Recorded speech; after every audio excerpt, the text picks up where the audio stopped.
Olá! Estamos de volta para falar do Livro dos Espíritos, Compreendendo a Doutrina Espírita.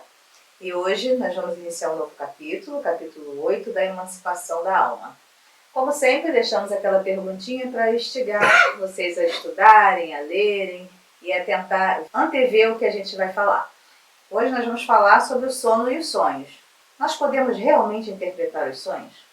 Vamos ver o que o mundo espiritual nos informa sobre essa questão, que muitas das vezes é levada ao pé da letra e alguns cometem equívocos tremendos. E da história da humanidade não faltam relatos daqueles que seguiram sonhos e levaram o seu povo à destruição, ao sofrimento, tudo por uma interpretação equivocada. Vamos ver. Não se esqueça de se inscrever no nosso canal, ativar o sino para receber notificações de novas postagens e se estiverem gostando, dá um like pra gente.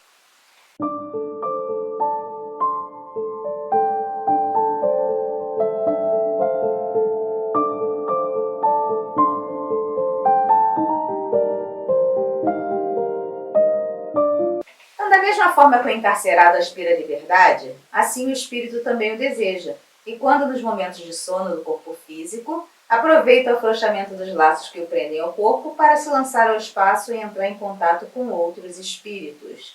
Então, no momento do sono, o espírito parcialmente se liberta do corpo físico, e aí sim ele entra em contato com o mundo dos espíritos.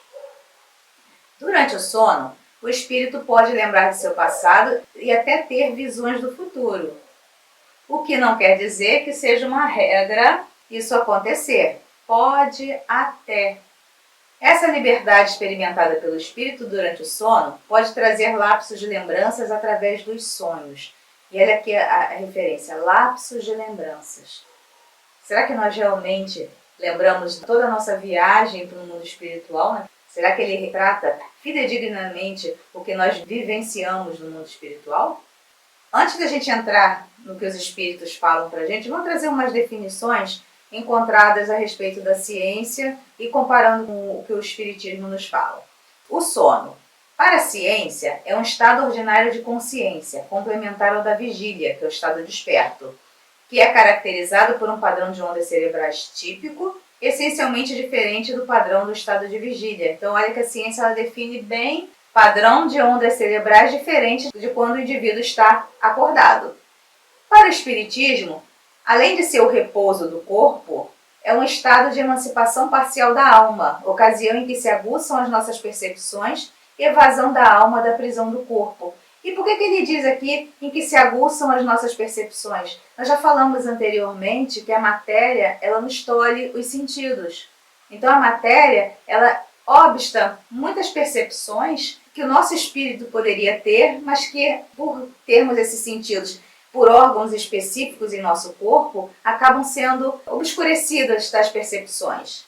Já o sonho, para a ciência, são os registros eletroencefalográficos que se aproximam dos que se caracterizam em estado de vigília.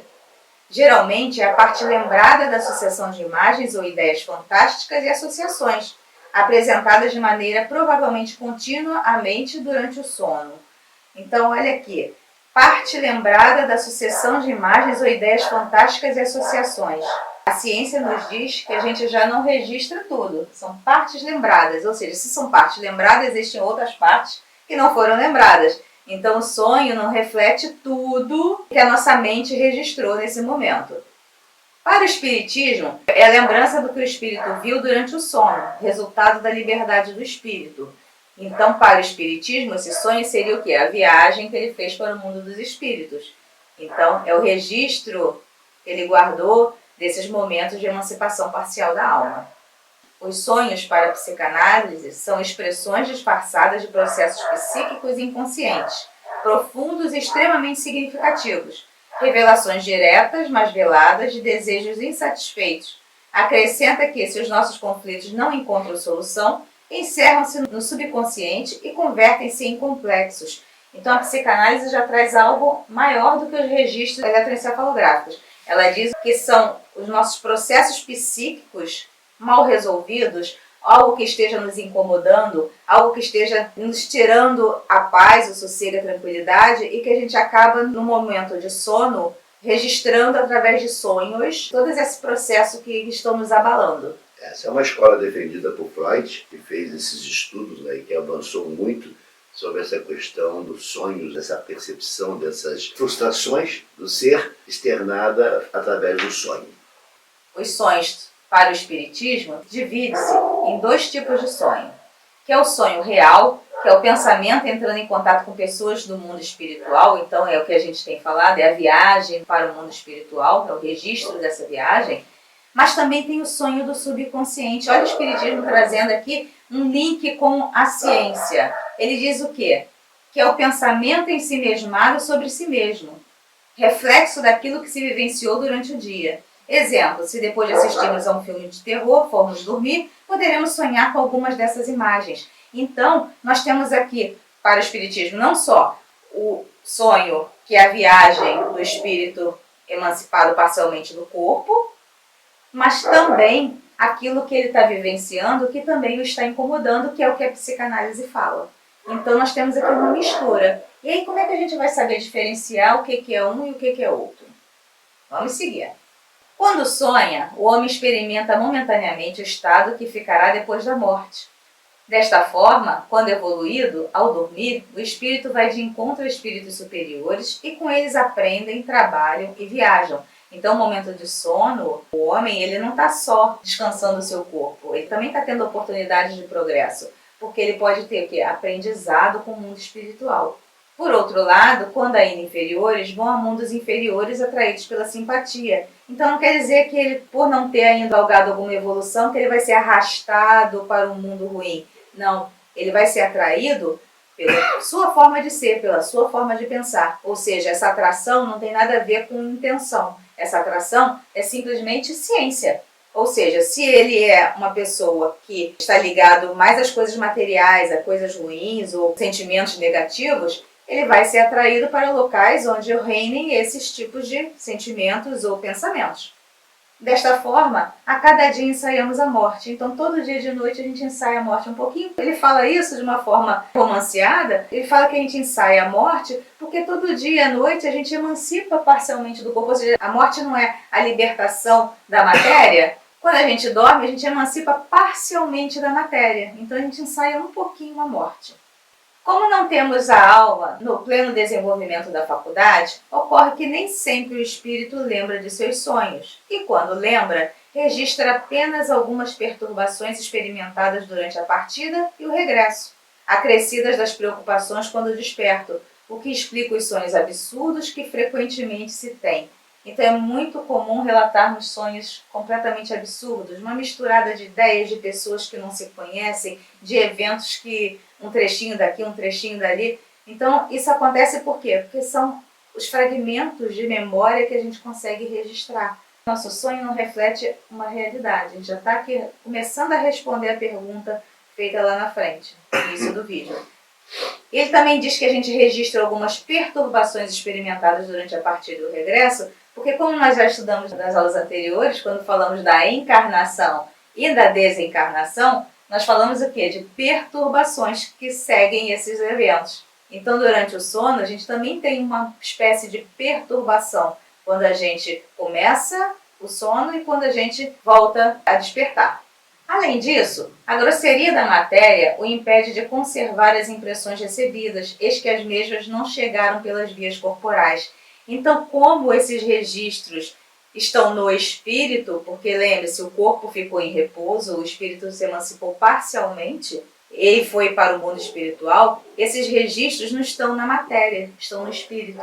Então, quando ele desperta, ele não tem esse registro completo. Olha aí a matéria obstando a esses registros feitos pelo espírito.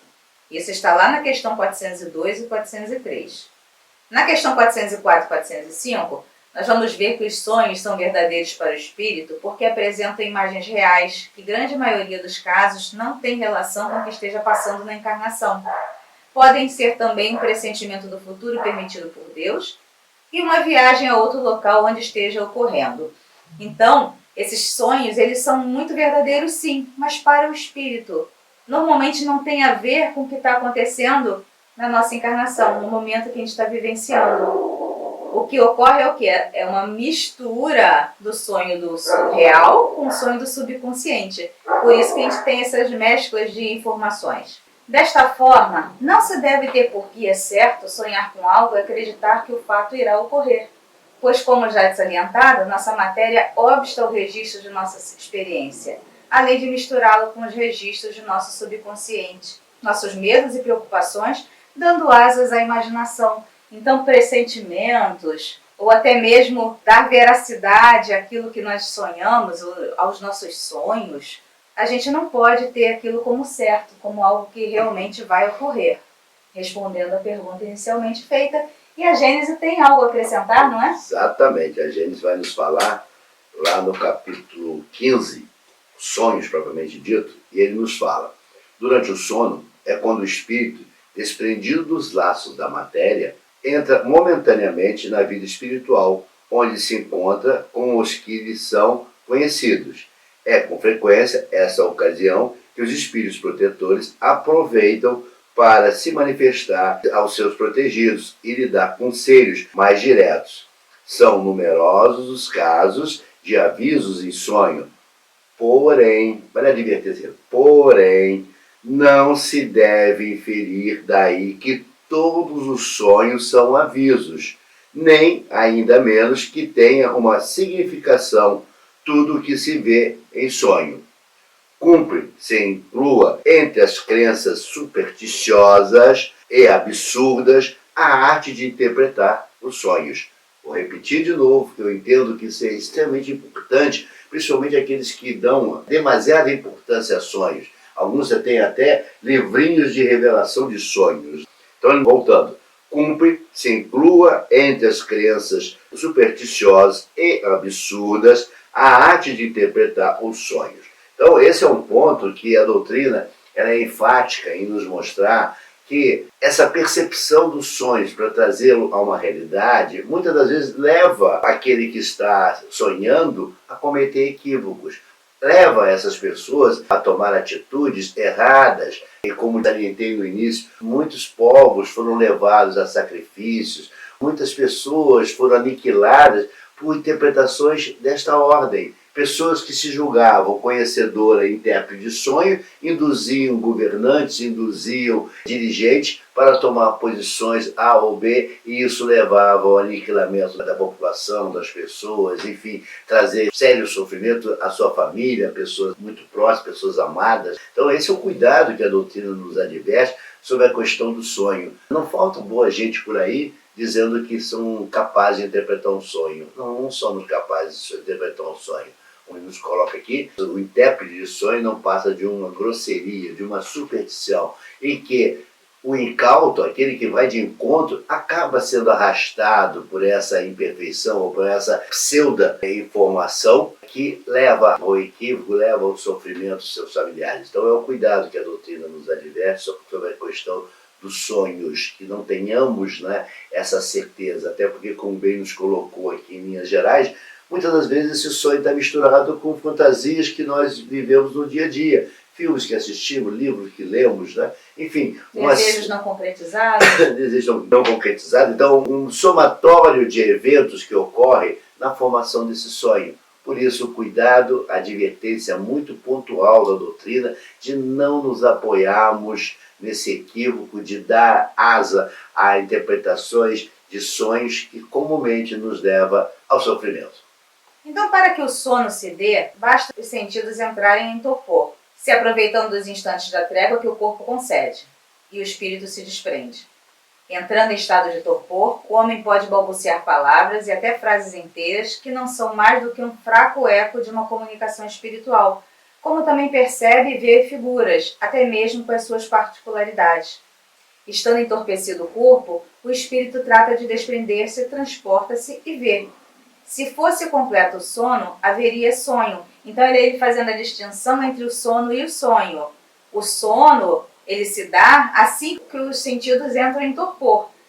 Mas o sonho não. Para que o sonho se realize, o sono deve estar completo. Ou seja, ele tem que, como a ciência falou lá no início, esses registros eletroencefalográficos devem estar diferenciados. Ou seja, um outro padrão vibratório nos registros do cérebro.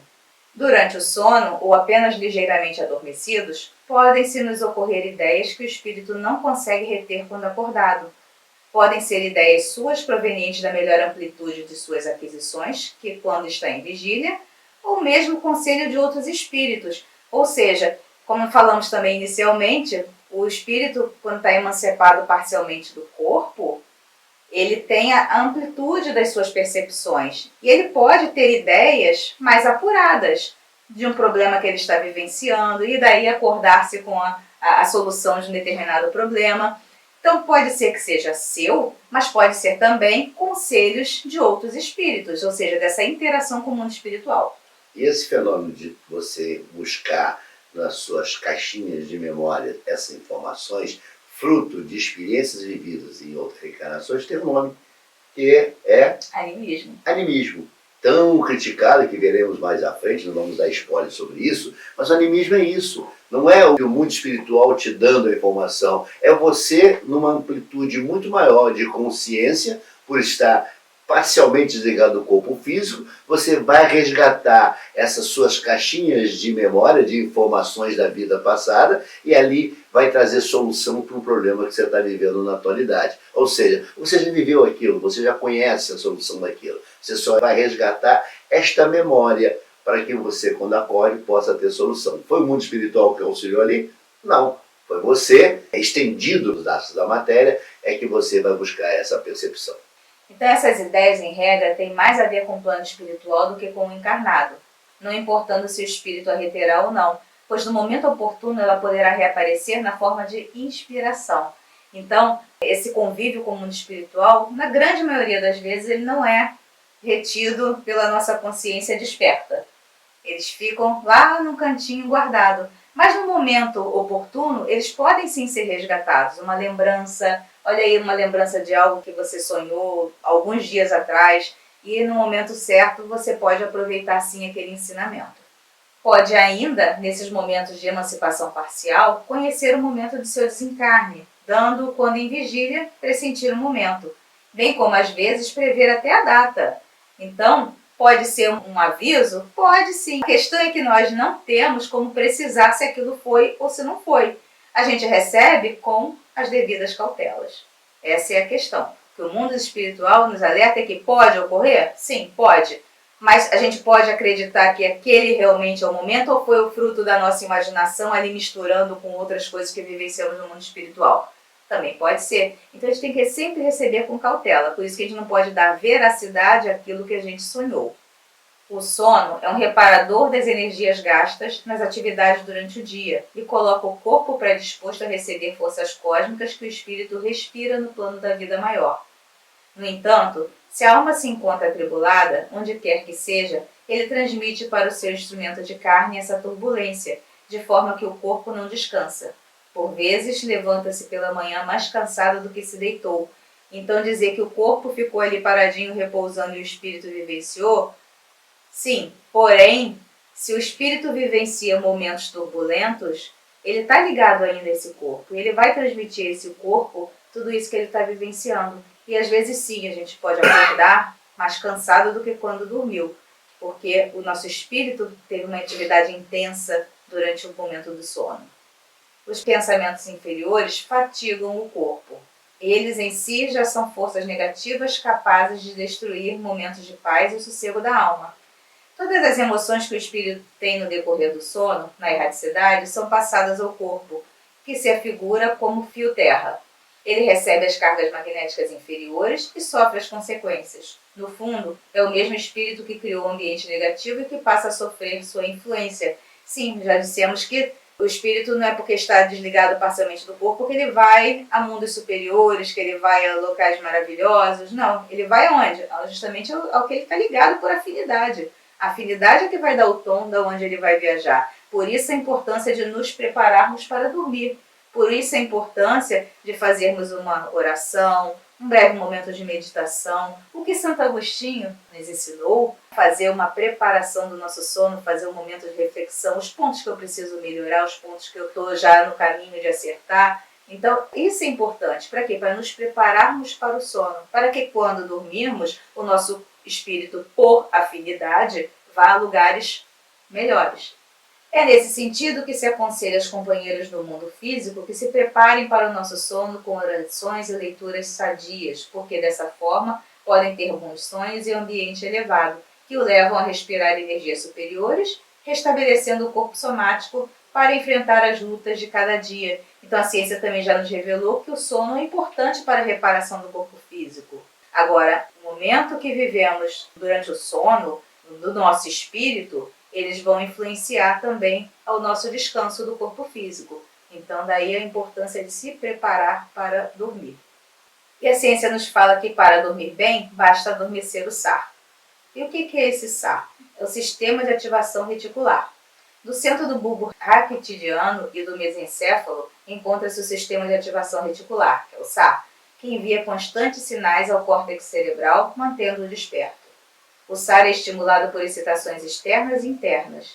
Se o SAR estiver adormecido, nada chega à consciência, mesmo que existam sinais. Uma pessoa acordada, que se deita com a cabeça cheia de pensamentos e de problemas por resolver, mantém-se em vigília, apesar da tranquilidade que o cerca, pois os estímulos internos dificultam o trabalho do SAR. Um dormitório silencioso e uma cama confortável são igualmente soníferos reconhecidamente eficazes.